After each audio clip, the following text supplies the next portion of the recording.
I'm Matt, and this is Holly. We've been travelling around Australia for the past 12 months in our old Toyotas, going to some of the most incredible locations. Subscribe and join the adventure.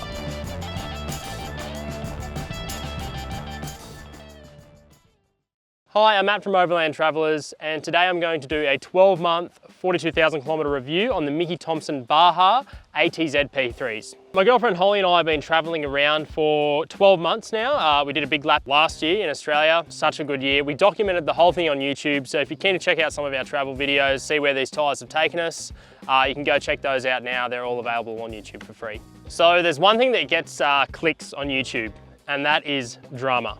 Usually thumbnails that really get the clicks are thumbnails like, "All four tires blow and we die in the desert. What were Mickey Thompson thinking?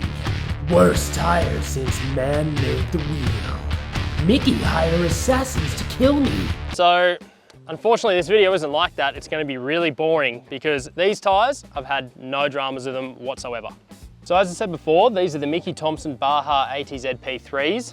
These are a 225/75/16 that I have on this ute, and they're an all-terrain pattern. They're quite aggressive for an all-terrain pattern. So we got these tyres on just before our big lap. So that was pretty much exactly around the whole country, 42,000 Ks, 12 months. And out of all of those 42,000 kilometres, we did some pretty tough tracks. We did Oodnadatta track, we did Gibb River Road, Steep Point, Flinders Ranges, countless little dirt tracks, and we did not have a single flat the entire trip.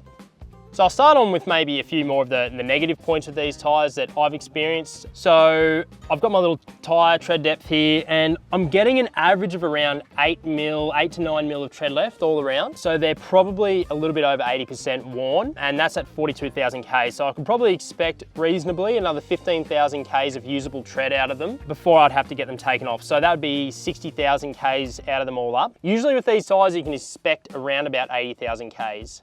That's the kind of figures that Mickey and Cooper give you with their tyres. A few reasons for this, why I think I've got less Ks out of them. As I said, I did some really hard tracks with them, but I wasn't afraid to let them right down in those tough tracks, just to make it a bit more comfortable for us in the car.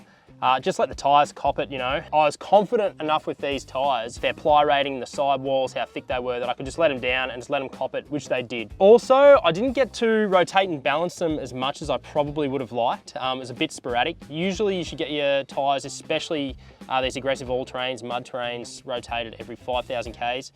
Sometimes it was 10,000, sometimes 15,000 for me. It was just sort of when I was in a major city. That was probably one reason why they wore a bit more quickly. They've also heel-toed a little bit. As I said, more aggressive pattern tyres tend to heel-toe. They haven't done it too bad, but it is definitely noticeable. Another reason they probably wore down a bit quicker than usual is got a lot of weight on them, but I'd also on the highway, if anything, I'd actually probably overinflate them. This ute that I've got, this old Hilux, is really underpowered, and when I let the tyres down, it's pretty doughy, and you could definitely notice it. So I liked on the highways, you know, put a fair bit of pressure on them. I'm talking sort of 45 PSI in the rear, just to, I don't know, just make it a bit more comfortable, the ute a little bit more responsive, you can say. But I know Mickey and Cooper, they definitely recommend to not actually overinflate these tyres and have them a little bit lower than you might normally have tyres. So onto the good things about these tyres. As I said, we didn't have a single flat around the whole country. Reasons for this is 10-ply tyre, it's got a really thick sidewall.